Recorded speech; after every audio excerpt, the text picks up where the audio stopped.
Hindi ako pinanganak para matakot sa mga katulad mo. Bakit mo yan ginagawa? Hindi na para malaman mo ang sagot dyan. Binabalaan na kita. Huwag mo akong kinakalaban dahil hindi mo alam kung ano ang mga kaya kong gawin. Mag-ingat ka na lang. Baka sa susunod kahit pagluhod mo sa harapan ko, hindi mo na magawa. Isang beses lang ako nagbabanta. Dahil matapos nito, malalaman mo kung sinong kinakalaban mo. Habang tumatanda ang mga tao, nakakasalamuha ng iba't ibang klase ng ugali. Mayroong mabilis makita ang tunay na ugali at motibo, ngunit meron namang mga taong hindi mo inaasahan na gumagawa na pala ng masama sa'yo.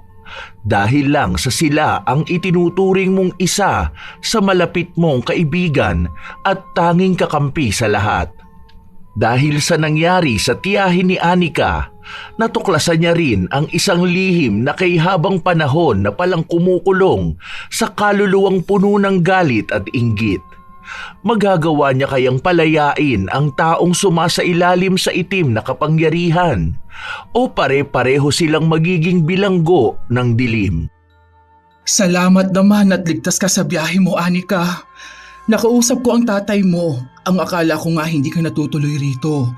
Sinasabihan ko kasi siya na kausapin ka para sana malinawan ka sa gusto mong gawin.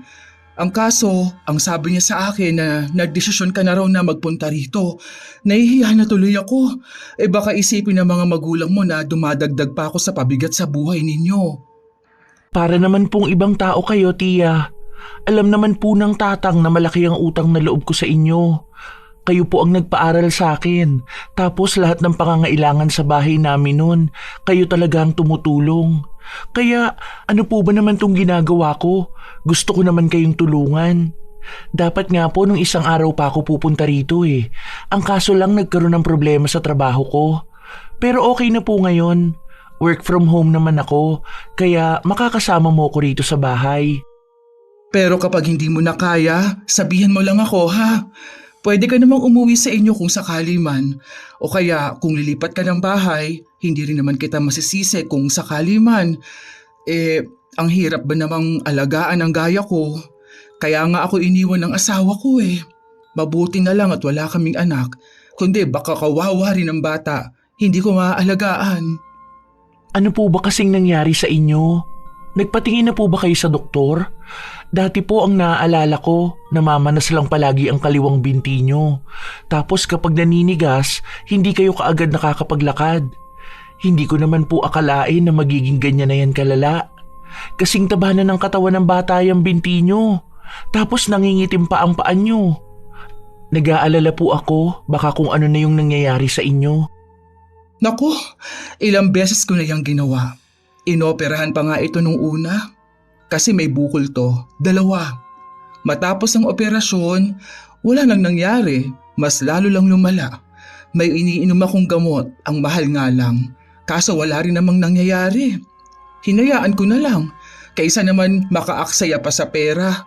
Ang hirap pa naman ngayon. Lalo na at ako na lang ang bubuhay sa sarili ko. Saka maayos pa naman ako kahit na paano. Tingnan mo nga nakakalakad pa naman ako. Hindi nga lang ganun kaayos pero nakakagalaw pa rin ako sa bahay. Hindi po ba sumasakit? Mabuti po nakakalakad pa kayo. Iniisip ko pa lang, alam kong hirap na po kayo dyan sa pinagdaraanan nyo. Hindi ko naman alam na ganyan na yan. Kahit sina Papa, hindi rin siguro alam yan. Tinatago nyo naman kasi sa amin ang nangyayari sa'yo. Sumasakit siya kung minsan, lalo kapag malamig o kaya kapag nasasobrahan ako sa ginagawa ko. Ayoko rin naman ipaalam sa inyo Alam ko lahat kayo ganyan ang reaksyon sa'yo. Kilala mo ko, Anika. Ayokong nakakaabala sa ibang tao, kaya hanggat kaya ko, titiisin ko. Hay, naku naman talaga, tita.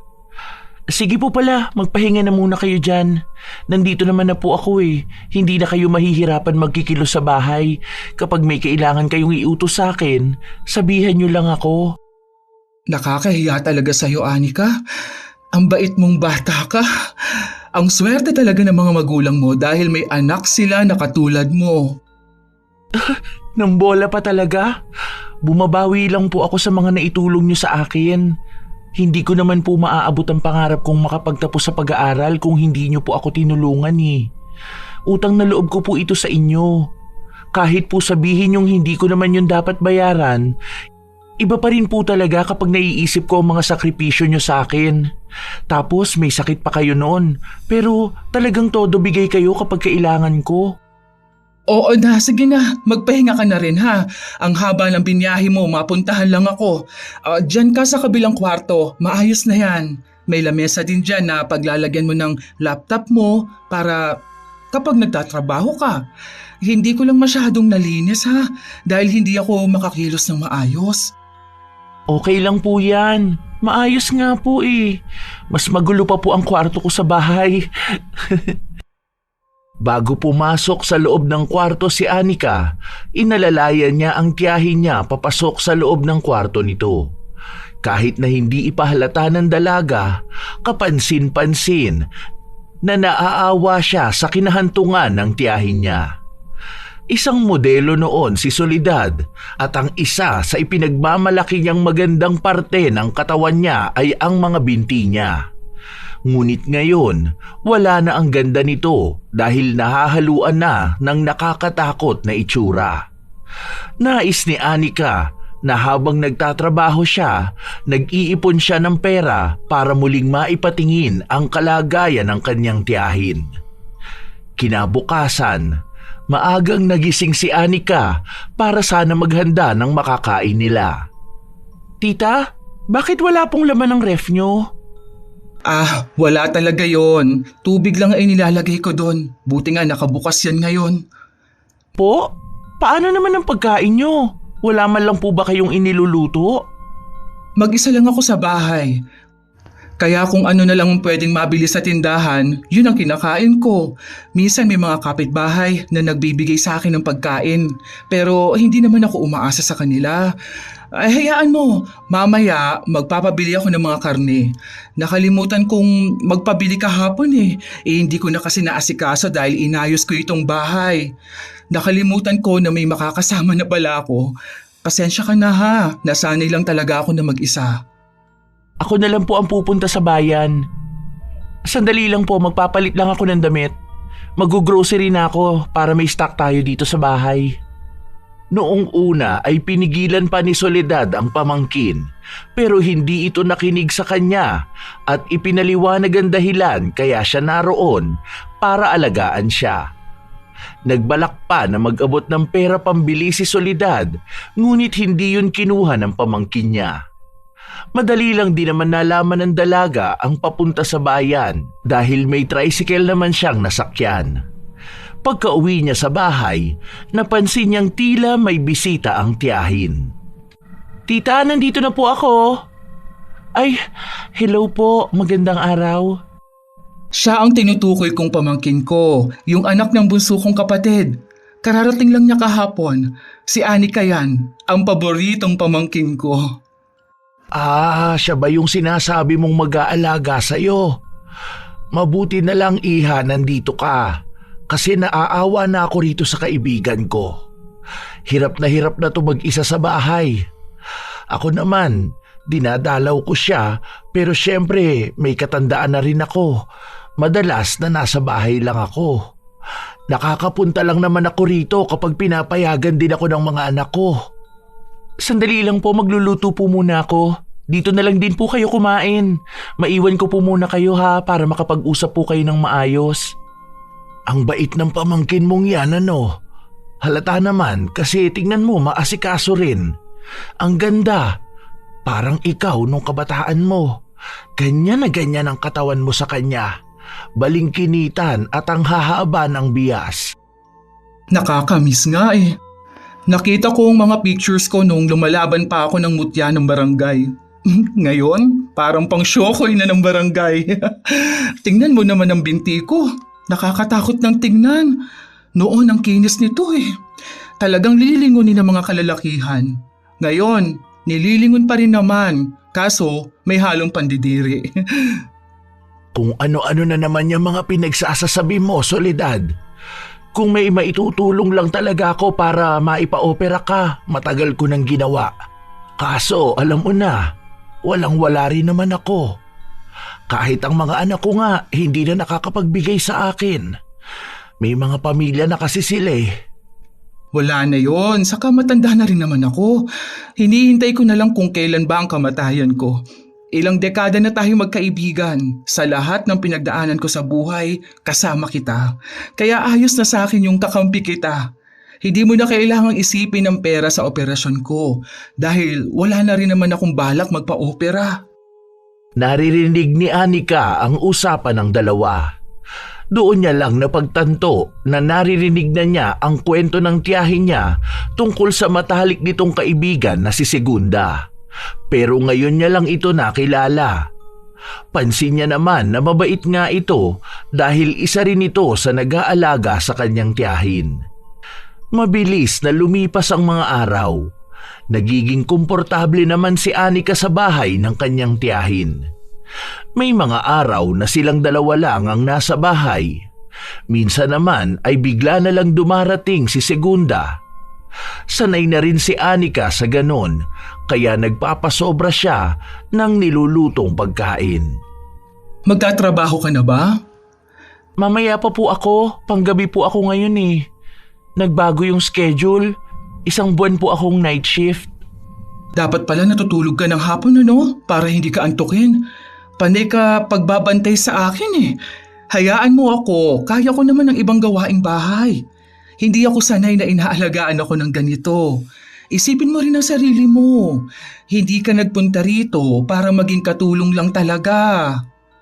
Normal na pag-aalaga lang naman po ang ginagawa ko. Saka po natutulog naman din ako. 8 hours duty lang naman po eh.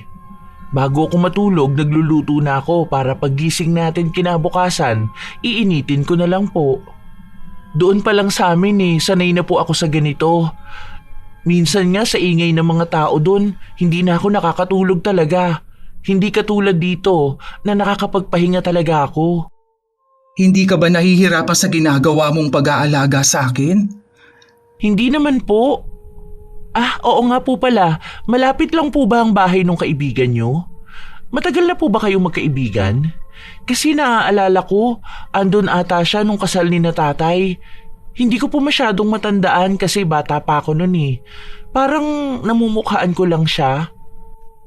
Oo, andun talaga siya. Mabait yun, si Segunda. Medyo mukha lang siyang masungit dahil sa mga mata niya. Nung naghiwalay kami ng tito mo, hindi niya ako iniwan dito sa bahay. Kahit noong unti-unti nang lumalaki ang problema sa binti ko, nasa tabi ko lang siya palagi. Kaya malaki ang pasasalamat ko na may kaibigan akong katulad niya. Kaya nga po eh, medyo weird lang talaga sa feeling kapag nakikita ko siya. Parang masyado siyang misteryoso, ganun po. Alam niyo naman ako, medyo observer. Ganyan nga ang tingin ng iba sa kanya. Pero kapag nakilala mo na siya ng lubusan, malalaman mo kung bakit kami naging matalik na magkaibigan. Kahit naman ako nung una, akala ko palagi siyang nakikipag-away kapag nakatingin sa akin eh. Yun pala, mas mabait pa siya sa akin. Sana po mas makilala ko pa siya lalo. Hindi na kasi yun madalas nagpupunta rito. Hindi tulad...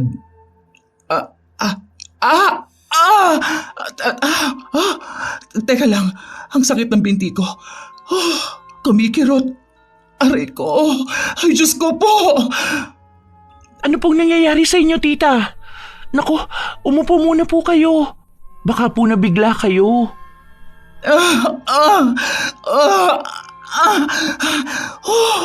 Sobrang sakit. Para pinipilipit ang laman ko. Hindi ko pa maigalaw ang binti ko. Ay, Diyos ko po. Tulungan niyo ako. Ano ba ito? Natataranta ang dalaga dahil sa nakikita niyang nangyayari sa kanyang tiyahin. May mga luha na ring lumalabas sa mga mata ni Soledad, kaya makikitang labis talaga itong nasasaktan. Ito ang unang beses na makita ng dalaga na nagkakaganito ang tiyahin niya, kaya hindi niya alam ang gagawin.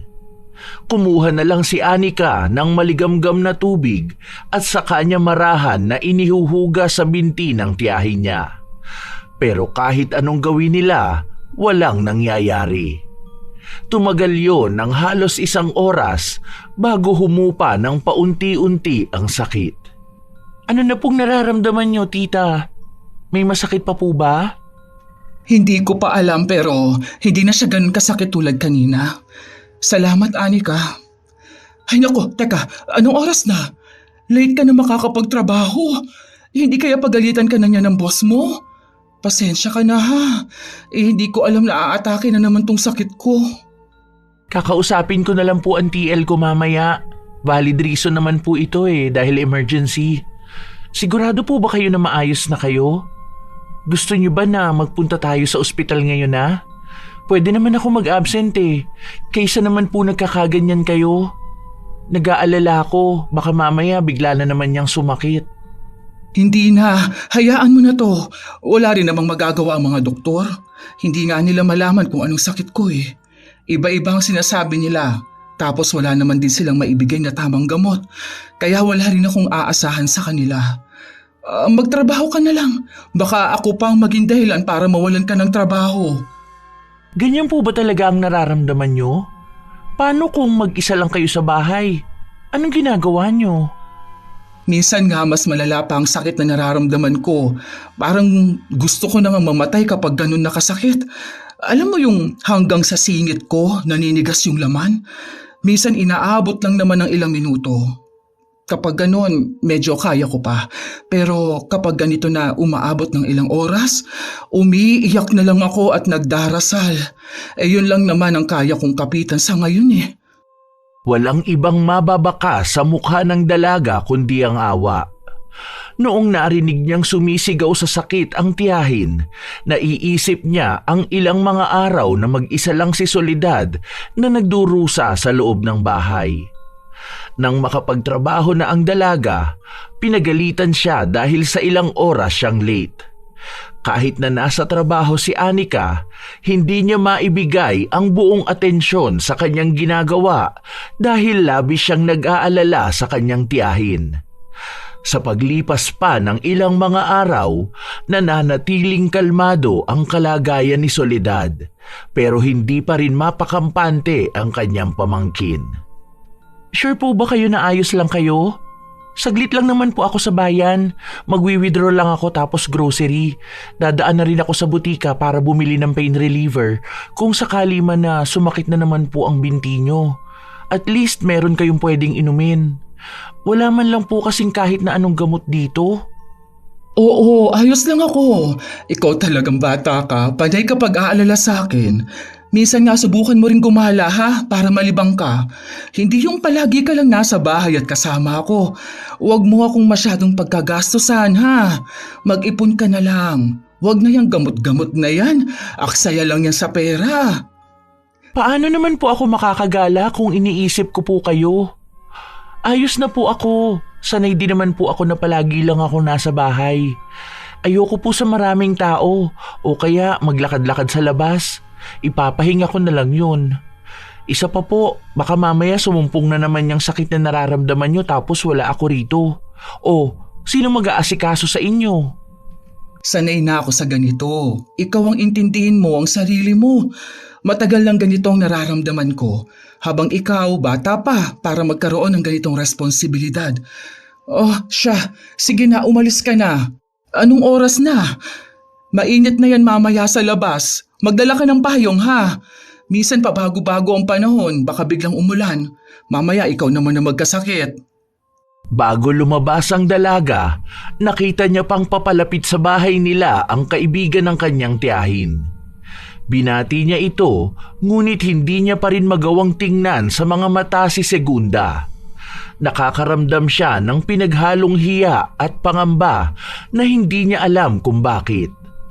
Habang namamalengke ang dalaga, hindi niya sinasadyang makabangga ang isang matandang lalaki. Puti na ang mga mata nito na para bang hindi na masyadong nakakakita. Humingi siya ng tawad bago siya nagpatuloy na umalis. Pagka-uwi niya, agad niyang hinanap ang kanyang tiyahin. Natutulog na siya.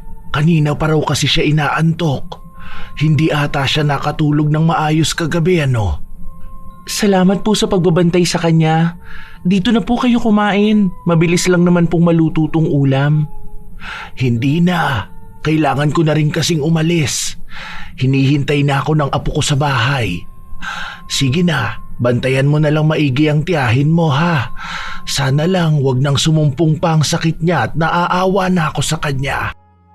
Nakamasid lang ang dalaga habang palabas ng bahay si Segunda. Ilang sandali pa ay pumasok siya sa loob ng kwarto ng kanyang tiyahin. Mahimbing itong natutulog. Naging normal ang araw na yon para sa kanila. Hindi rin nakaramdam ng sakit si Soledad kahit sa pagtatrabaho ng dalaga, naging maayos ang lahat. Dahil ilang araw na rin namang hindi sumasakit ang binti ni Soledad, kahit na paano ay nakampante si Anika na hindi na yon sasakit. Hanggang isang araw, muli na namang napasigaw sa sakit ang kanyang tiyahin. Naabutan niya itong nakahiga sa sahig ng kama. Halika po, tutulungan ko kayo. Nahulog po ba kayo? Sana tinawag niyo po ako para naitayo ko kayo. Hindi ko na kaya to, Anika. Ayoko na. Sobrang sakit na. Uminom po kayo ng gamot. Kumalma po kayo, magiging maayos din po kayo. Walang ibang ginawa ang kanyang tiyahin kundi ang sumigaw ng walang humpay. Nababalot ng sakit ang buong bahay na alam ng dalaga na naririnig ng mga kapitbahay nila. Nais niyang maging emosyonal ngunit hindi ito makakatulong sa kalagayan ng tiyahin. Yun na yata ang pinakamatagal na sakit na naramdaman ni Soledad. Inabot yun ng buong maghapon. Ni hindi na niya magawang makahinga. Hindi ko alam kung bakit nagkakaganito ako. Pagod na akong makaramdam ng ganitong sakit, Anika. Lasunin mo na lang ako. Tita, ano po ba yung pinagsasasabi ninyo? Gumagawa nga po tayo ng paraan para gumaling ka eh. Tatagan nyo lang po ang loob nyo. Pagsubok lang po ito. Hindi po kayo dapat sumusuko. Hindi na ako gagaling. Pinapahirapan na lang ako ng sakit ko na ito. Ayoko na mabuhay. Magiging maayos ka po. Manalig tayo. Hindi na po yan sasakit ng ganyan kalala sa susunod. Hahanap tayo ng taong makakatulong sa inyo. Huwag niyo naman po kaming iiwan kaagad. Marami ka pong mga pamangkin na gusto ka pang makita. Hinihintay din kayo ni na tatay na makaluwas ulit sa probinsya. Kaya pa po yan. Hindi ko alam, Anika. Sobrang sakit talaga. Para akong binubuhay na lang para lang parusahan ng ganito kalala. Dharma ko ba ito? Mabait kang tao, tita. Kaya bakit naman po yan ang iniisip mo? Kahit nga sinong kapitbahay ang makausap ko, nag-aalala sila sa'yo.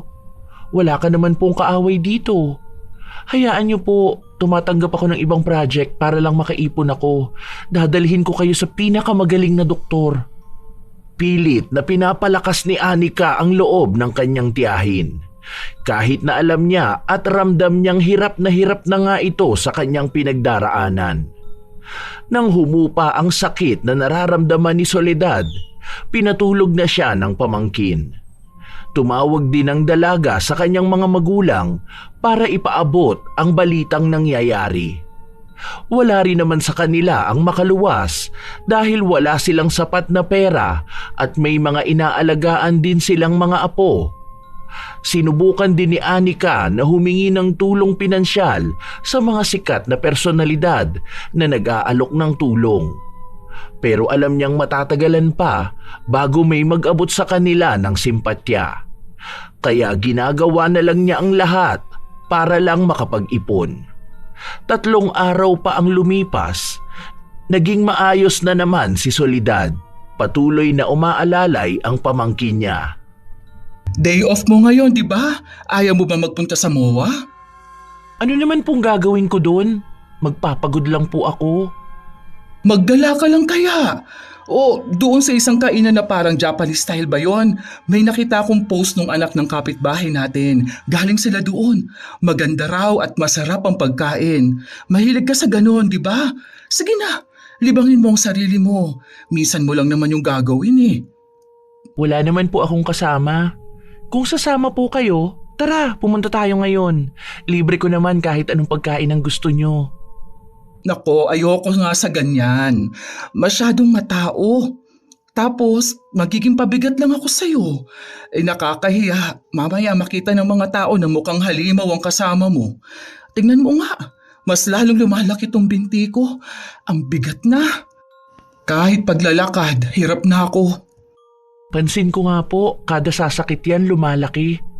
Iniisip ko nga po na baka yung paglaki niya ng dahilan kaya sinasabi nyo na parang pinipilipit ang laman nyo. Ayun dapat ang ipa-check up. Alam mo ba, mas napapadalas nga ito ngayon. Sa loob ng buwan na to, 4 na beses ako nakaramdam ng sakit.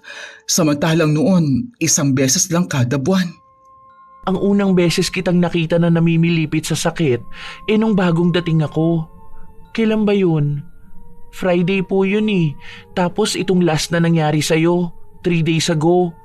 Friday din. Hindi kaya to dahil tag-ulan na at malamig? Hindi pa naman po ganun kalamig eh. Sa kabibihira lang umulan. Sobrang tirik nga ng araw nung Friday eh. So, wala pong kinalaman sa lamig yan. Kung sa kinakain nyo naman po, puro gulay naman po kayo. Iniiwas ko na nga ang paggamit ng mga pampalasa eh. Kung sa asin, konti lang inilalagay ko. Anong dahilan? Bakit bigla na lang yang sumasakit? Grabe ang nangyayari sa akin, no? Pati ikaw, grabe na rin tuloy ang pag-adjust. Kumakain ka na rin ng walang lasang pagkain. Hiyang-hiya na ako lalo sa ginagawa mo. Wala naman pong problema sa akin. Kasi ako, pwede ko naman pong ihiwalay ang luto. Ang inaalala ko po, ang dahilan kung bakit sumasakit ang binti nyo at mas lalong lumalaki. Kahit ako, kapag inaalalayan ko kayo at binubuhat ko ang binti nyo, mabigat po eh. Mas mabigat nga ngayon. Kung wala ka rito, malamang hindi na ako makakatayo sa higaan ko.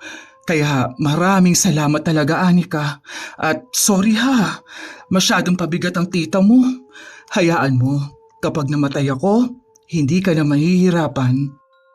Si tita, ayan na naman. Hindi ka pa po mamamatay. Tara po, kain na tayo.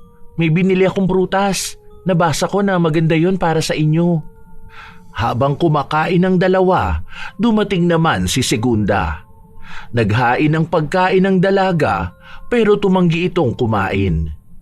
Naghintay lang siya sa sala hanggang sa matapos ang dalawa. Bago naglinis sa kusina, inalalayan muna ng dalaga ang tiyahin niya para puntahan ang kaibigan nito. Sure po ba kayo na hindi na kayo kakain? Ano po bang gusto nyo? Tinapay po ba? May peanut butter po dyan palaman. Ipaghahanda ko po kayo. Hindi na, iha. Kakakain ko lang sa bahay at bawal sa akin ng ganyan. Salamat na lang. Kumusta ka naman ba, Soledad? Narinig ko ang balita Nitong nakaraang araw daw, nagsisisigaw ka dahil sa sakit. Hindi kita napuntahan kaagad, nagkasakit din kasi ako. Oo, halos magmakaawa na nga ako kay Anika na lasunin na lang ako para matigil na itong paghihirap ko. Hindi ko kasi talaga kinakaya na. Kung alam mo lang ang nararamdaman ko, sobrang lala. Diyos ko, maghunos dili ka naman sa mga desisyon at sa mga pinagsasasabi mo sa pamangkin mo. Gusto mo pang magkasala si Anika. Mabuti na lang at hindi niya sinusunod ang inuutos mo sa kanya. Hindi po talaga dahil ayoko rin namang gawin yun. Naiintindihan ko po si tita kasi hindi naman na rin siya nakakapag-isip ng maayos nun dahil nga po nahihirapan siya sa nangyayari sa nararamdaman niya. Pero nang napakalma ko na po siya, nalaman niya rin na hindi tama ang sinabi niya. Mabuti na lang may matalino kang pamangkin. Nako, sa susunod huwag isipin niyang mga ganyan ha. Paano naman ako kung wala ka na? Mas matanda ako sa iyo. Dapat ako ang mas mauuna. Pati ba naman dito, makikipagkarera ka pa? Nasa edad pa ba yan? Tingnan mo na nga lang ang kalagayan ko. Hindi ko alam kung sa susunod na makakaramdam ako ng sakit, yun na rin pala ang huling buhay ko. Hindi po yun mangyayari. Nakakaipon naman ako para sa operasyon mo. Ginagawan ko na ng paraan. Naghahanap na rin ako ng mga raket para mabilis makaipon. Ayan naman pala, gumagawa na ng paraan si Anika. Gagaling ka pa niyan, ano ka ba? Basta, huwag kang susuko kahit na ano mangyari ha. Hindi yan ang solidad na nakilala ko. Palaban ng kaibigan ko. Kahit na anong hamon ng buhay, hindi ka sumusuko, di ba? Alam mo naman na ang buhay ngayon, ibang-iba sa buhay noon. Maraming nagbabago. Ay, hindi. Parehas lang yon. Kailangan mo pa ring maging malakas dahil may mga katulad ko, katulad ni Anika, na naghihintay at naniniwala na gagaling ka. Kaya dapat ikaw rin, maniwala kang gagaling ka. Hindi pwedeng maging mahina ka dahil yung mga taong nagmamahal sa'yo, ikaw rin ang nagiging lakas nila. Hindi napigilan ng dalaga na mapangiti habang naririnig niya ang mga salitang sinasabi ni Segunda. Ngayon niya tila nauunawaan kung paano naging magkaibigan ang dalawa. Mabait nga si Segunda at siya ang isa sa nagbibigay lakas sa kanyang tiyahin. Doon din tila unti-unting napapalapit ang loob ni Anika kay Segunda. Dahil pansin niya rin na kahit may katandaan na ito, hindi niya pa rin nakakalimutang puntahan ang kaibigan niya para lang masigurado na nasa maayos na kalagayan ito. Sa paglipas ng mga araw, inaantabayan na ni Anika ang kalagayan ng kanyang tiyahin hanggang sa muling sumapit ang Biyernes. Ito na naman, Anika! Sobrang sakit! Huminga lang po kayo ng malalim. Kumalma po kayo ha. Ganun po sa sinasabi ko sa inyo. Hingang malalim, tigil saglit, tapos buga. Ulit-ulit lang po para kumalma kayo dahil baka po mas lalong sumakit kapag nagpanik kayo. Parang mamamatay na ata ako. Ayoko na. Utang na loob. Sobrang sakit na nito. Ayoko na. Kahit na paano ay saglit lang ang sakit na naramdaman ni Soledad, pero mas masakit yon kumpara sa mga naunang sakit na naramdaman niya. Hindi ko alam kung bakit ako pinarurusahan ng ganito. Hanggang kailan ako magtitiis? Pagod na ako, Anika. Sa totoo lang, kapag ganito ang nangyayari sa akin, nararamdaman ko lalo na nagiging pabigat na ako sa'yo. Hirap na hirap ka na alagaan ako. Kung naging maayos lang sana ang kalagayan ko, hindi sana ganito, di ba? Iwan mo na lang kaya ako. Tita naman, bakit naman po kita iiwan? Magkasama tayo. Pinangako ko sa'yo na aalagaan at sasamahan kita. Hindi ka pabigat. Kahit na kailan hindi ko naisip na nahihirapan akong alagaan ka. Ikaw ang sumasalo sa akin na hindi mo naman kailangang gawin. Hindi naman ako naniningil ng mga naitulong ko sa'yo nung bata ka pa. Kusa ko namang ginawa yun. Kaya wag mo na akong pagtiyagaan. Iwan mo na ako. Hindi ka dapat nagpapakahirap pakisamahan ng gaya kong wala nang patutunguhan ng buhay. Kusa ko rin naman pong ginagawa tong pagtulong sa inyo. May halaga ang buhay nyo sa amin. Kung alam nyo lang po kung gaano ako nagpapasalamat sa inyo at kung gaano ko gustong makabawi sa inyo. Huwag ka naman pong ganyan. Paiiyakin nyo na naman ako eh. Huwag nyo na kasing idagdag sa isip nyo ang ginagawa ko. Sobrang hirap kasi nito sa totoo lang. Hindi ako sanay na may ibang tao na nahihirapan dahil lang sa nahihirapan ako. Kaya hindi naman kita sisisihin kung talagang aalis ka. Kasi naiintindihan kita. Walang kayang magtraga sa tulad kung may bit-bit yatang sumpa. Huwag nyo na hong problemahin to ha. Hindi ka pabigat para sa akin. Magagawan ko ng paraan tong lahat. babalik ka sa dati. At kung sakali man na hindi na talaga, o kaya dito na ako sa bahay abutan, gusto kong ikaw ang magmamana nitong bahay. Ha? Ingatan mo to dahil pamana pa sa akin ito ng itay. Saka pasabi na lang sa tatay mo na kung ililibing ako, pwede doon na lang din sa libingan ni na itay.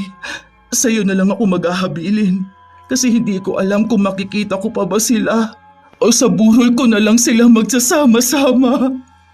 Kahit na anong gawin ni Anika na pigilan ng tiyahin niya, hindi ito nagpaawat sa kanya. Ginagawa pa rin ng dalaga ang lahat ng makakaya niya para maging malakas. Dahil ayaw niyang ipakita sa tiyahin niyang mahina ang loob niya. Siya na lang din ang maaaring pinaghuhugutan ng lakas ni Soledad. Sa paglipas ng mga linggo, ganoon ang palaging senaryo nila. Tuwing sasapit ang Biyernes, palaging nakakaramdam ng nakamamatay na sakit sa kanyang binti si Soledad at nadadagdagan ang pamamaga at paglaki ng kanyang binti. Dahil sa nangyayari, nakakapansin na ng kakaiba ang dalaga. Doon niya naisipang dumulog sa mga kakilala niya at pinayuhan siya na maaaring hindi talaga normal na sakit ang nangyayari sa tiyahin niya. Hindi naniniwala ang dalaga sa mga kulam o anumang gawa ng itim na kapangyarihan. Ngunit sa mga sinasabi ng ibang tao, nagbigay siya ng pagkakataon na tuklasin kung tunay nga yun. Tao po! Tao po! May tao po ba? Hello po! Anong kailangan mo? Kayo po ba si Mang Ramon? May nagturo po kasi sa akin dito. Ang sabi, manggagamot daw po kayo. Para pong nakita ko na kayo. Kayo yung madalas na naglalakad sa bayan at yung binibigyan nila ng mga gulay po. Hindi na ako nang gagamot ngayon. Pasensya ka na. Umalis ka na rito. Teka lang po. Sige na po, parang awa nyo na. Tulungan nyo ako malaman kung totoo po bang sumasailalim sa itim na kapangyarihan ng tita ko. Magbabayad po ako kahit na magkano. Please po. Mga ilang beses pang pinakiusapan ng dalaga ang matandang lalaki dahil ayaw na nitong manggamot pa. Wala naman siya ng iba pang malalapitan dahil base sa kakilala niya, ito daw ay isang magaling na manggagamot noon na sadyang dinadayo ng mga tao. Okay lang po ba ang 20,000 na bayad? Sa ngayon yan lang po ang ipon ko eh. Hayaan niyo po, pwede ko naman kayong hulugan monthly kada sasahod ako. Basta po malaman lang kung paano gagaling ang tita ko. Hindi ako tumatanggap ng pera. Susubukan ko munang alamin ang nangyayari sa tiyahin mo. Itong kandila, iukit mo rito ang buong pangalan niya. Sa likod niyan, ilagay mo naman kung kailan siya ipinanganak. Sinunod ng dalaga ang ipinag-uutos sa kanya. Nawala ang alinlangan niya dahil kung sakali man na ito lang ang tanging paraan para gumaling ang tiyahin niya, gagawin niya. Isinagawa na ng matanda ang orasyon sa kandila at iba't ibang kagamitan na hindi maipaliwanag ng dalaga kung ano nga ba ang mga yun. Ang alam lang ni Anika, sa tuwing dadampi sa kanya ang ihip ng hangin, nagtataasan ang mga balahibo niya. Matagal nang may kumukulam sa tiyahin mo. Sa nakikita ko, higit 2 dekada na ito. Pero paunti-unti itong nangyayari hanggang sa tuluyang lumakas ang pagkapit sa kanya ng kulam. Ang ibig sabihin, talagang totoong may kumukulam sa kanya? Ay, paano nangyari? Sinong gumawa? Bakit daw ho yun ginawa? Hindi ko alam kung sino ang gumagawa sa kanya nito.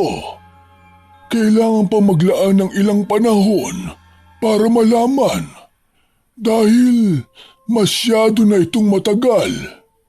Pero ang nakikita ko, may panibagong kulam na ibinibigay sa kanya. Kailan pwedeng malaman? Bukas pwede po ba akong bumalik dito? Baka mamaya mas lalong lumala eh. Baka kung ano pang gawin ng lintik na mangkukulam na yon. Mababawian po ba natin siya? Sa Huwebes, bumalik ka rito. Magdala ka ng isang gamit na kumukonekta sa tiyahin mo. Kahit na ano. Susubukan ko kung anong magagawa ko. Dahil ngayon lang ako nakakita ng ganitong klase ng pangkukulam. Magaling ang gumagawa sa kanya. Pero iisang tao lang ang pinagtutuunan ng pansin ng mangkukulam. Maraming bagay na ang nabubuo sa utak ng dalaga. Hindi niya sigurado kung sino ang maaari niyang pagbintangan dahil hindi naman niya kilala ang mga taong nakakahalubilo ng kanyang tiyahin. 2 dekada na ang nakalipas at hanggang ngayon ay ginagawa pa rin yon ng mangkukulam. Ang naiisip na lamang ni Anika, maaaring nagpapatuloy pa rin ang koneksyon ng tiyahin niya sa gumagawa nito. Sa hindi mawaring dahilan, bigla siyang nakaramdam ng kaba, kasabay ang pag-isip niya sa pangalan ni Segunda. Ayos ka lang ba, Anika? Kanino ko pa napapansin na nakatulala ka riyan? Ano, nag-iisip ka na ba kung magtatagal ka pa rito o aalis ka na? Huwag kang mag-alala, hindi ako magtatampo sa'yo. Hindi po. May mga iniisip lang po ako ngayon. Tungkol lang po sa trabaho. Huwag na po kayong mag-alala, hindi ko rin naman po kayo iiwan. Oo nga po pala, hindi po ba pupunta si Tita Segunda? Matapos yung banggitin ni Anika, dumating si Segunda. Habang hinahayaan niya ang dalawa na makapag-usap, pinagmamasdan ng dalaga si Segunda. Hindi man siya sigurado, malakas ang pakiramdam niyang maaaring ito ang taong gumagawa ng masama sa kanyang tiyahin. Kung sakali man na totoo, bakit nga ba ito gagawin ng isang taong mabuti ang pakikitungo kay Soledad? Isa pang taong tinuturing niyang pinakamatalik na kaibigan. Sa paglipas ng mga oras, nakatulog si Soledad, kaya nagkaroon ng pagkakataon ng dalaga na makausap si Segunda. Tita Segunda, malapit lang po ba rito ang bahay niyo? 2 kanto lang. Hindi ka pa pala nakakapunta, no?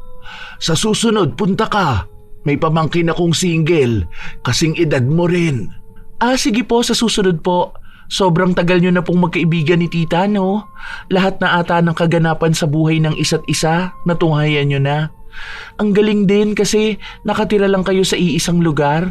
Oo, siguro nasa 20 years old pa lang siya, magkakilala na kami. Mas matanda ako sa kanya ng 10 taon. Tapos naging magkaibigan kami, may asawa na ako noon. Unang asawa ko yon, tapos siya ang naging sandigan ko noong naghiwalay kami. Ang bait niyang tita mo, sobrang ganda pa kaya sikat siya dito sa amin. Hindi ko nga alam bakit niya pinatulan yung dati niyang asawa eh. Si Tito Tantan po, mabait naman din po yun. Kaso baka lang hindi kaya ang pressure sa panay pag-push ni Tita na umalis. Noon pong magkasama kayo, ano pong tingin niyo kay Tita? I mean, may nakakaaway kaya siya noon? Ay, yan ang kahit na minsan hindi nangyari. Ako ang pinakapalaaway kasi ang daming tao na nang-aabuso sa kabaitan niyang tiyahin mo. Tingnan mo, hanggang ngayon nga sobrang bait. Wala po kayong nakilala na may malaking galit sa kanya? Like magiging dahilan para ipakulam siya? Kulam? May napanood lang po kasi ako. Ewan ko, nababaliw na rin po siguro ko kakaisip. Panay ako overthink eh. May nakita kasi ako sa internet na mga kulam na yan.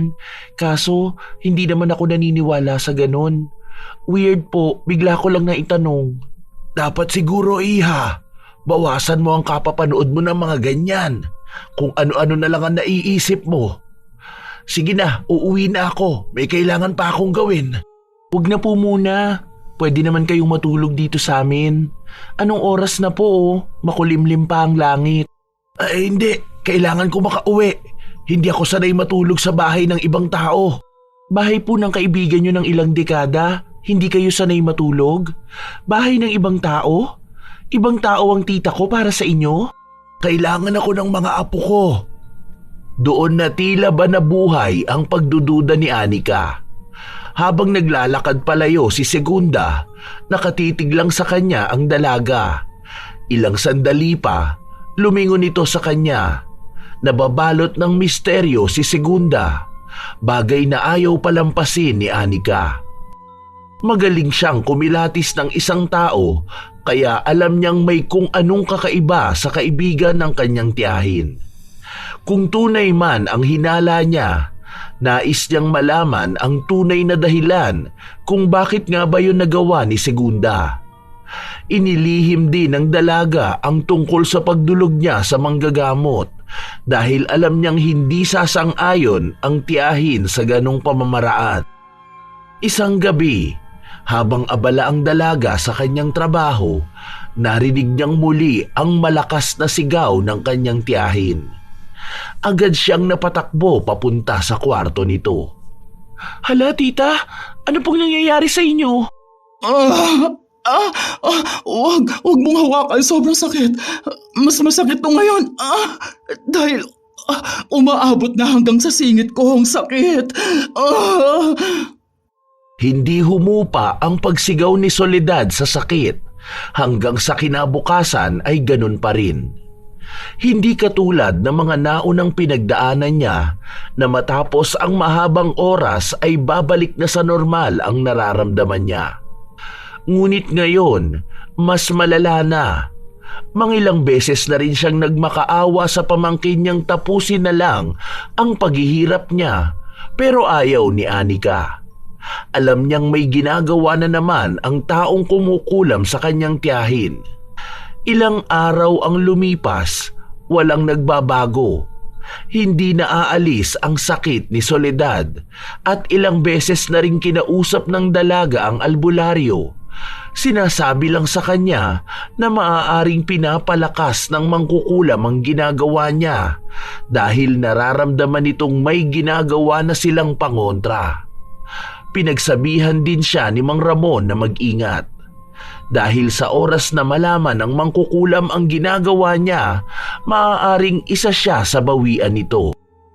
Tita, kumain na po muna kayo. Pakiramdam ko sa sabog na ang binti ko sa sobrang sakit. Bakit ba ganito, Anika? Hanggang kailan ba ako pahihirapan ng ganito? Gusto ko nang magpahinga. Ayoko na. Huwag po kayo mag-alala, tita. Malapit na kayong gumaling. Malapit na akong gumaling. Alam mo ba na ilang araw na akong ganito? Hindi na ito gagaling pa.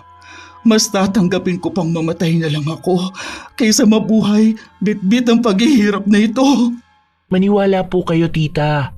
Lahat ng nararamdaman niyong yan, ibabalik natin yan sa taong may gawa sa'yo.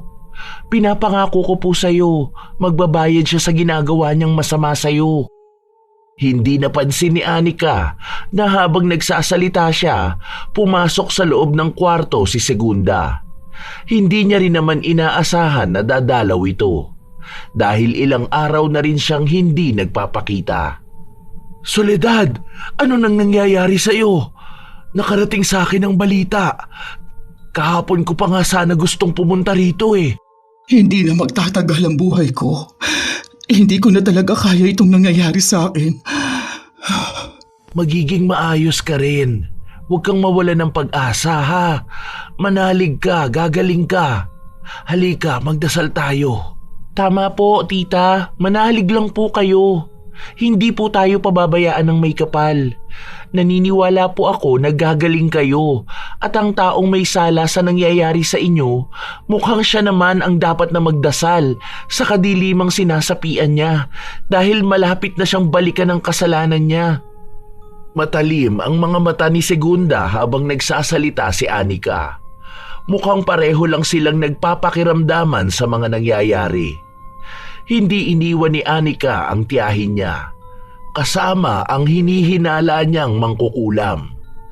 Kahit nautusan siya ni Segunda, naging matigas siya.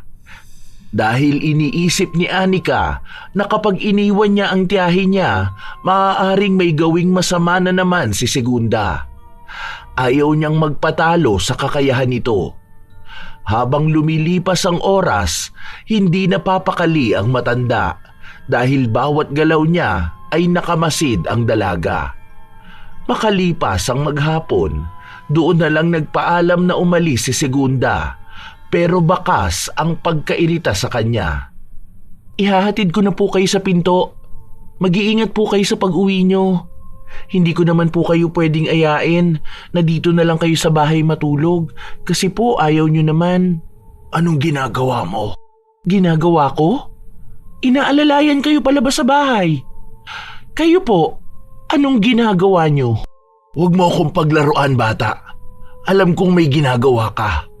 Hindi na ako para sa hulaan na ganito. Marami nga po akong ginagawa.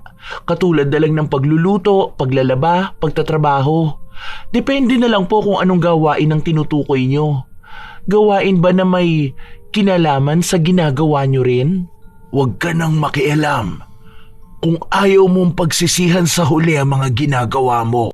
Hindi ako pinanganak para matakot sa mga katulad mo. Bakit mo yung ginagawa? Hindi na para malaman mo ang sagot dyan. Binabalaan na kita. Huwag mo kong kinakalaban dahil hindi mo alam kung ano ang mga kaya kong gawin. Mag-ingat ka na lang. Baka sa susunod, kahit pagluhod mo sa harapan ko, hindi mo na magawa. Isang beses lang ako nagbabanta. Dahil matapos nito, malalaman mo kung sino ang kinakalaban mo. Agad na ring umalis si Segunda. Kahit na nakaramdam ng takot ang dalaga, pinanindigan niyang matapang siya. At kahit anong gawin ng mangkukulam na yon, hindi mawawala ang kagustuhan niyang lumaban para sa kapakanan ng kanyang tiyahin.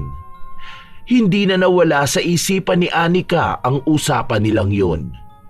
Ilang linggo ang lumipas, hindi na nagparamdam pa si Segunda. Habang si Soledad naman ay patuloy pa ring nagdurusa sa sakit na hindi nawawala. Mamaya po nandito si Ate Venus, kasama niya si Emma, yung panganay niyang anak. Bakasyon daw kasi ngayon at nabalitaan po nila yung nangyayari sa'yo. Sana sinabi mong wag na silang mag-aksaya pa ng oras sa akin. Katulad mo, dapat umuwi ka na sa inyo eh. Hindi po ako uuwi hanggat hindi ko natatapos ang ginagawa ko.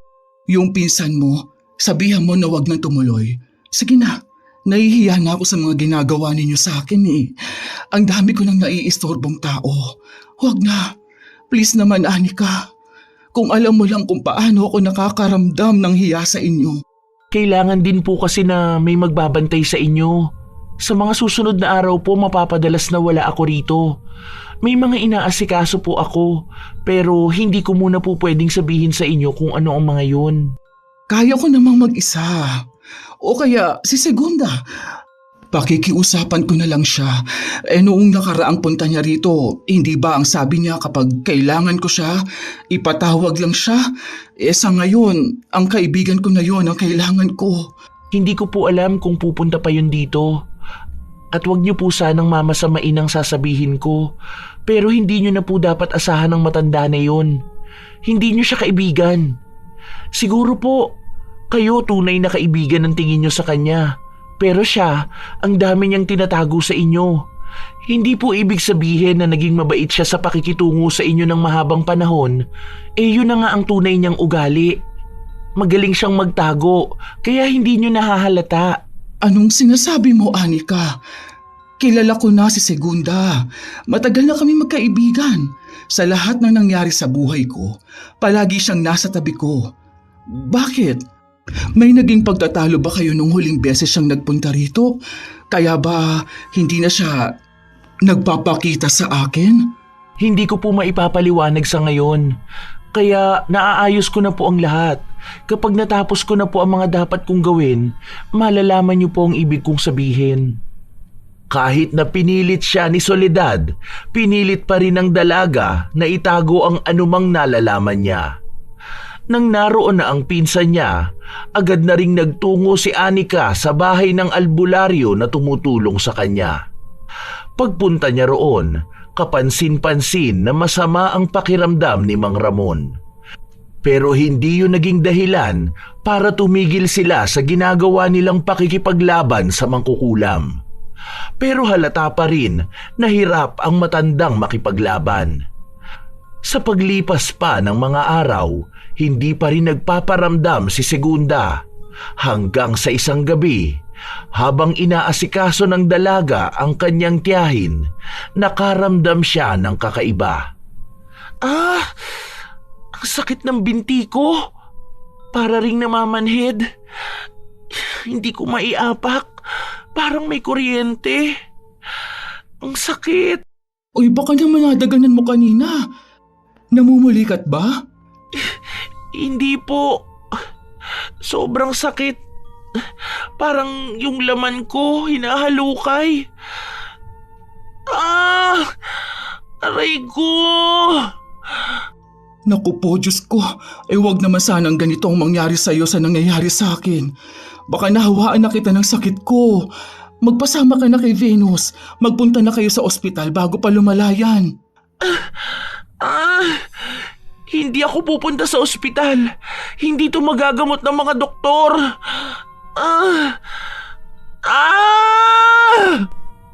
Sumabay rin ang sakit ni Soledad sa sakit na nararamdaman ng dalaga.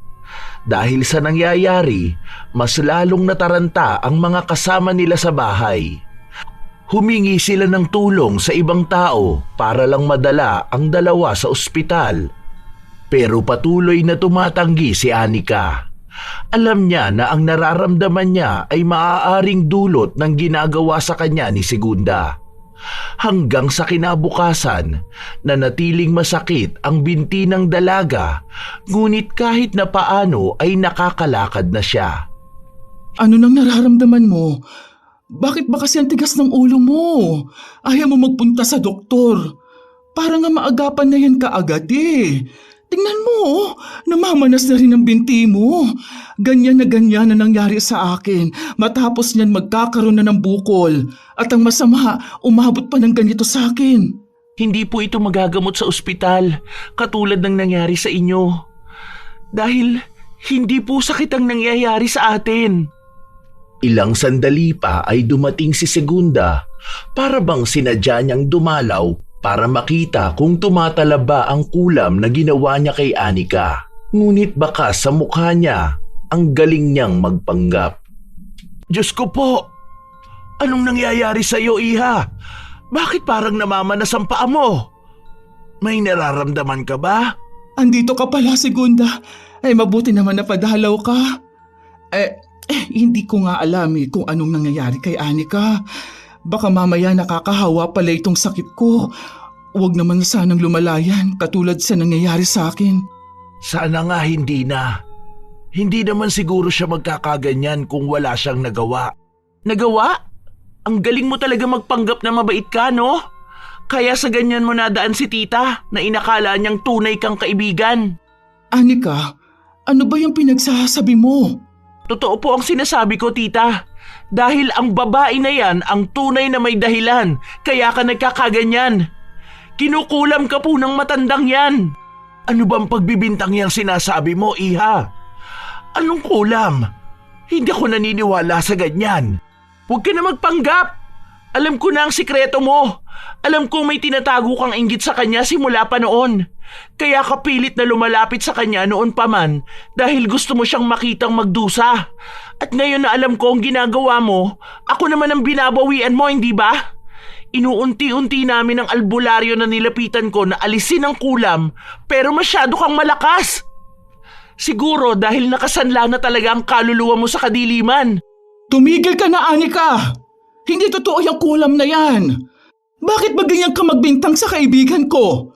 Kilala ko na siya. Matagal na siyang parte ng buhay ko. Mula pa noon, lahat na nangyayari sa akin, palagi niya akong tinutulungan. Kaya tigilan mo na yan. At bakit hindi mo sinasabi sa akin na lumalapit ka sa albularyo? Ano bang naisip mo at nagpapaniwala ka sa mga ganyan? Masyado na yatang naluto ang utak ng pamangkin mo, Soledad. Hindi ko alam kung bakit sa dami ng taong pagbibintangan niya, ako pa. Ako pa na matalik mong kaibigan. Dahil ikaw lang ang may motibo. Alam ko yon. Hindi ba pinagbantaan mo ko? Nang ipagpatuloy ko ang pakikialam sa ginagawa mo, saka ko to nararamdaman. Ikaw ang may kasalanan. Tigilan mo na ang pagbabait-baitan mo para lang makuha ang loob ni tita. Hindi ka concerned dahil nasasaktan siya. Dahil bawat sigaw niya, alam kong yon ang nagpapasaya sa'yo. Bakit ha? Dahil ba inggit na inggit ka sa kanya noon pa man? Habang siya nagpapakasaya sa buhay niya, ikaw naman nananatili kang malungkot. Akala mo ba hindi ko inalam yon? Iniwan ka ng asawa mo. Hindi totoo na kasama mo ang mga apo mo dahil lahat sila walang pakialam sa'yo. Yon ang gusto mong mangyari kay tita, ang maging mag-isa lang din siya. Pero hindi nangyari dahil may tumutulong sa kanya at may mga nagmamahal pa. Pero ikaw, isa kang matandang malungkot sa buhay. Tumigil ka! Wala kang karapatang sabihin sa akin yan dahil hindi mo alam ang pinagdaanan ko sa buhay. Pinagdaanan? Ano bang klase yan para umabot ka sa punto na ganyanin ng tita ko? Hindi dahil malungkot ang buhay mo, kailangan mo nang mandamay ng ibang tao. Bakit ayaw mo pang aminin na kahit na ang tita ko na ang dehado sa lahat ng ginagawa mo, galit na galit ka pa rin at hindi mo matanggap na mas lamang pa rin siya sa'yo? Lalo na sa mga taong nagmamahal sa kanya. Oo, galit na galit ako sa kanya dahil lahat ng gusto kong makuha sa buhay, nasa kanya na. Noon pa man, kapag magkasama kami, siya ang palaging nakaaangat. Siya ang paborito. Siya ang minamahal. Habang ako, parang isang anino lang na hindi makakayang makipagsabayan sa liwanag niya. Noong panahong nagdurusa ako, nakikita kong masaya siya. Kaya hindi mo ako masisisi kung bakit ko yun nagawa. Nagawa ang ano? Ang kulamin ka. Hindi ko na napigilan ang sarili ko. Pero kahit na anong gawin ko sa'yo, mas masaya pa rin ang buhay mo kaysa sa akin. Habang ako mag-isa, nagdurusa, ikaw naman, minamahal pa rin ang mga tao. Bakit? Ano bang meron ka na hindi nila makikita sa akin? Dapat nga kinakatakutan ka na ng lahat dahil dyan sa nangyari sa'yo. Pero sa halip, mas nakuha mo pa ang simpatsya nila. Ang ibig sabihin, totoo ang sinasabi ni Anika na kinukulam mo nga ako. Pero bakit pinagpapatuloy mo pa rin ang pagkakaibigan natin? Bakit mabait ka pa rin sa akin? Matagal na tayong magkaibigan, Segunda. Bakit? Ginagawa ko yon para maging masaya ako. Gusto kong makita mismo ng mga mata ko ang paghihirap mo. Para sa ganung paraan man lang, makalamang ako sa'yo. Kaya pinatagal ko palalo ang paghihirap mo dahil gusto kong hanggang sa kamatayan mo nasasaktan ka. Dahil kahit na kailan, hindi ko matatanggap na nagkaroon ako ng kaibigang katulad mo. Kung alam mo lang kung paano kita itinuring na tunay na kaibigan.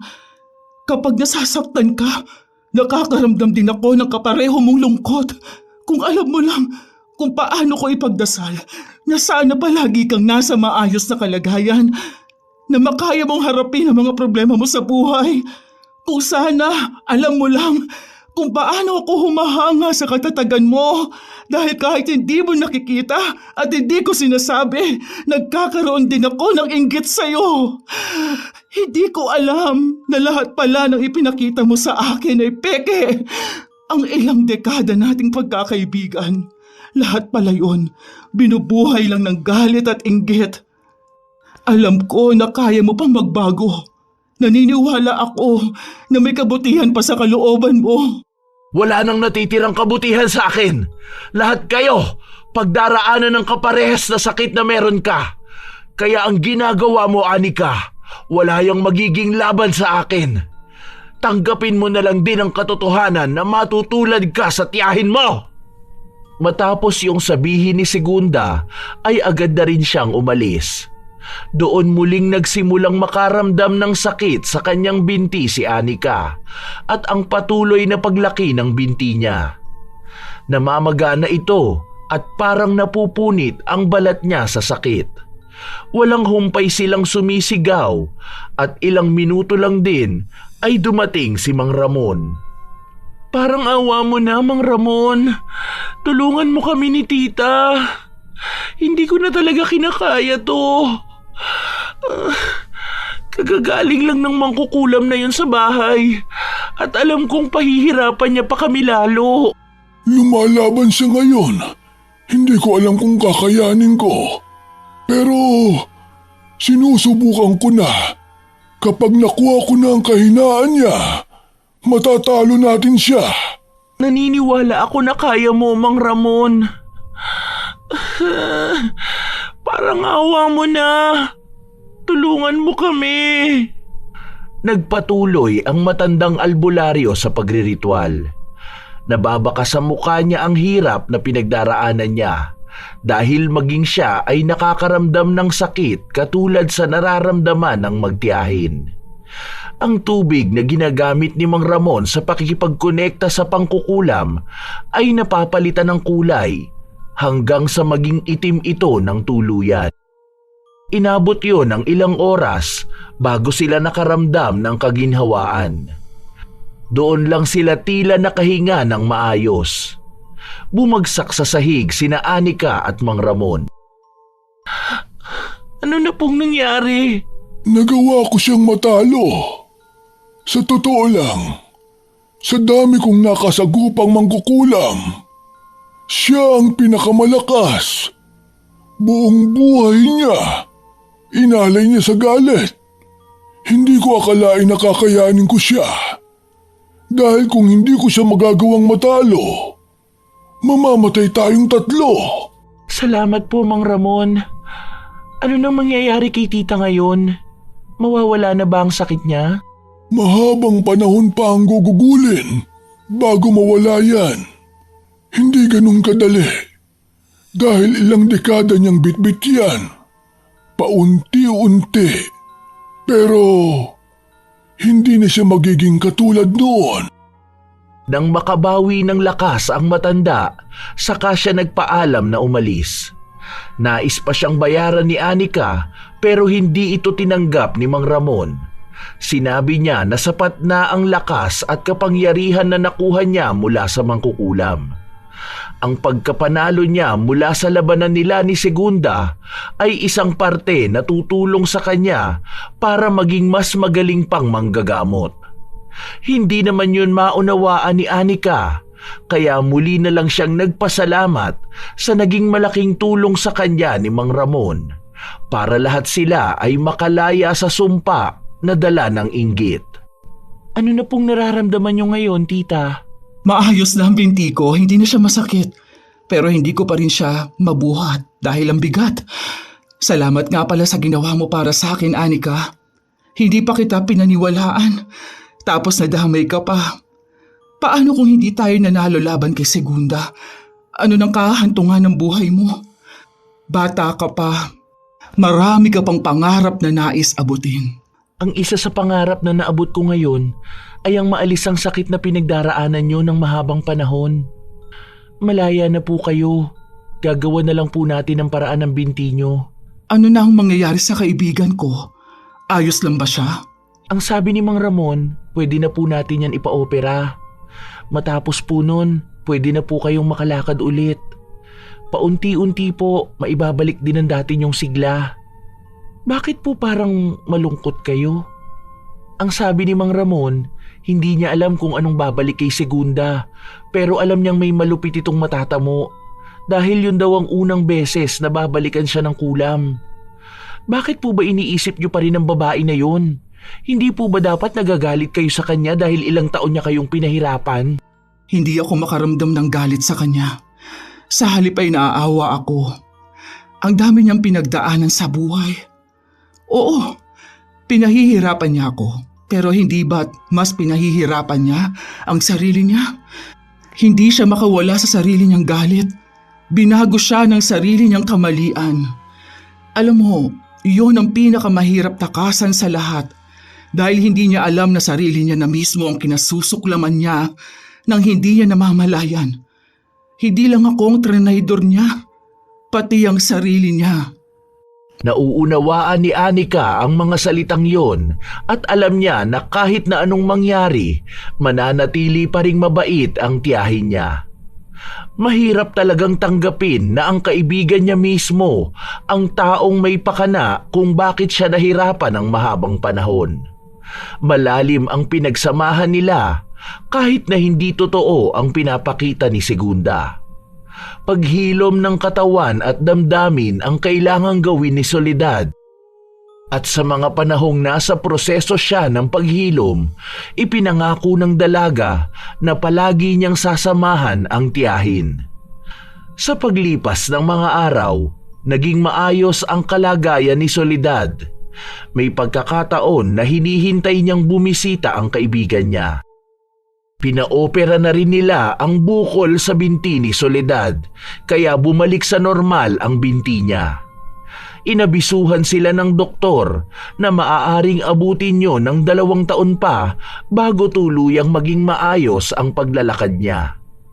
Dumating ang araw na silang dalawa na lang ulit ang nasa bahay. Dama ang maraming pagbabago. Gusto niyo po ba ng gatas, tita? Mamaya na lang bago ako matulog.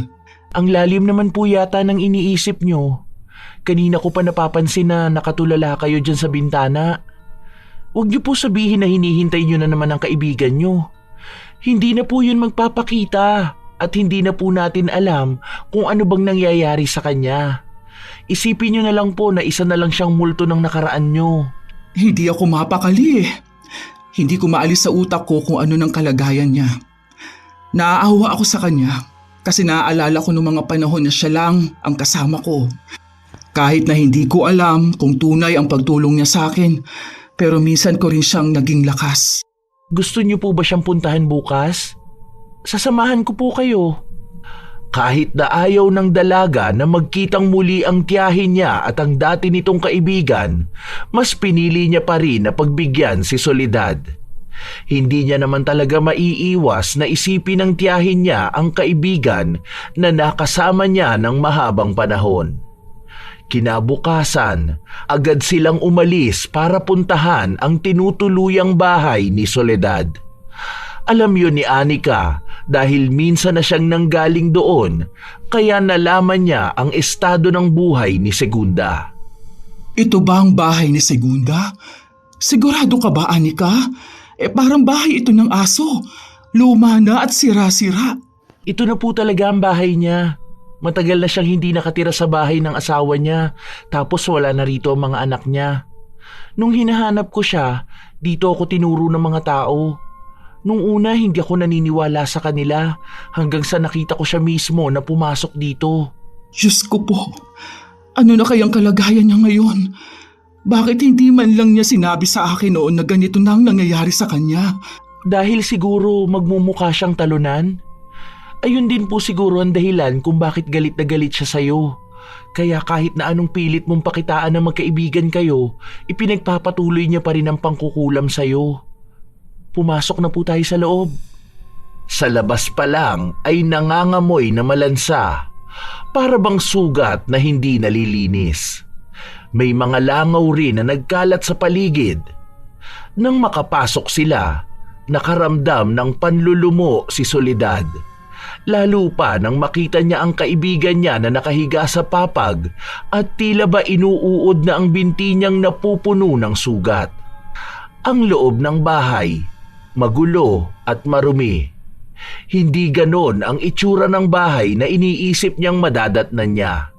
Dahil kilala niya si Segunda, ayaw nito ng magulo at marumi. Ano pang ginagawa niyo rito? Masaya na ba kayo sa nakikita niyo? Ano ba naman tong nangyayari sa'yo, Segunda? Halika, ako na ang maglilinis sa mga sugat mo. Ay, naku po, baka magkaroon ka pa ng infeksyon dahil sa mga langaw. May kinakain ka pa ba? Huwag ka nang magpanggap na mabait sa akin. Matuwa ka na lang na bumalik sa akin ang lahat at kinakarma na ako.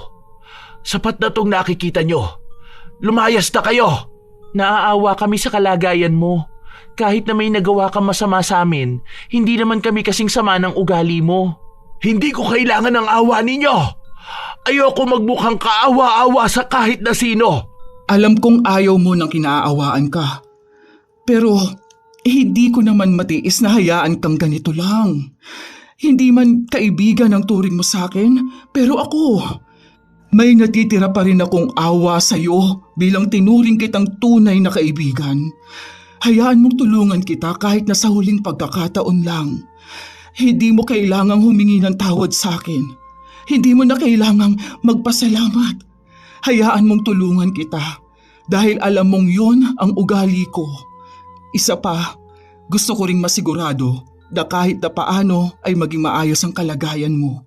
Hindi ako matatahimik kung palagi kong maiisip na sa ganitong pamumuhay ka magtatagal. Patawarin mo ko kung tingin mo na nalalamangan kita noon. Pero gusto ko lang malaman mo kung gaano ako humanga sa iyo dati. Alam mo ba na ikaw ang isa sa dahilan kaya naging matatag ako? Dahil gusto kong maging matatag katulad mo na handang harapin ang anumang hamon ng buhay. Umaasa ako na sa mga nangyayari sa iyo ngayon, huwag sanang mawala ang ugali mo na yon. Makalimutan mo man ang pagkakaibigan natin, pero sana huwag mong kalimutan kung sino ka bang talaga bago ka pa nagpalamon sa galit. Kung sana mas nakilala mo ang sarili mo sa kung paano kita nakilala, siguro hindi mo ako kaiinggitan. Kaso wala na eh. Huli na ang lahat. Hinihiling ko na lang na magkaroon ng himala para maging maayos ka at dumating ang araw na mapagtanto mong merong ka ring natatanging ugali na tiyak ko'y kaiinggitan ng iba. Sadyang nabulag ka lang sa galit. Hindi mo kailangang maging mabait sa akin. Ilang taon kang naghirap sa ginawa ko. Dapat magalit ka. Pagtawanan mo ako. Kutyain mo ang nangyayari sa akin. Sabihin mong karapat dapat sa akin ito dahil masama akong tao at isinanla ko ang kaluluwa ko sa kadiliman.